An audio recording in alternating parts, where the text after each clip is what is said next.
খাবার দিয়ে শুরু হয় সুস্থ জীবন। আজ থেকেই শুরু করুন সঠিক খাবারের অভ্যাস, নিজেকে রাখুন চিরসবুজ ও সক্রিয়। সকালের নাস্তা হোক আপনার দিনের শক্তির উৎস।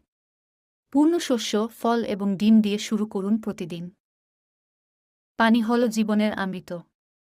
দিনে পর্যাপ্ত পানি পান করুন, আপনার শরীরকে রাখুন হাইড্রেটেড এবং সতেজ। মৌসুমী সবজি ও ফলে থাকে সর্বোচ্চ পুষ্টি। বাজার থেকে সরাসরি টেবিলে নিশ্চিত করুন তাজা ও স্বাস্থ্যকর খাবার। প্রক্রিয়াজাত খাবার এড়িয়ে চলুন। নিজের খাবার নিজে তৈরি করুন, স্বাস্থ্যকর উপাদানের সাথে, যাতে আপনার শরীর থাকে সবল। বন্ধুদের সাথে শারীরিক কর্মকাণ্ড করুন। সুস্থ খাবারের সাথে সাথে নিয়মিত ব্যায়াম আপনাকে রাখবে আরও ফিট এবং সক্রিয়। সুস্থ খাবারের অভ্যাস গড়ে তোলা সহজ নয়, কিন্তু আজ থেকে প্রচেষ্টা শুরু করলে ভবিষ্যতে আপনি আরও সুস্থ থাকবেন।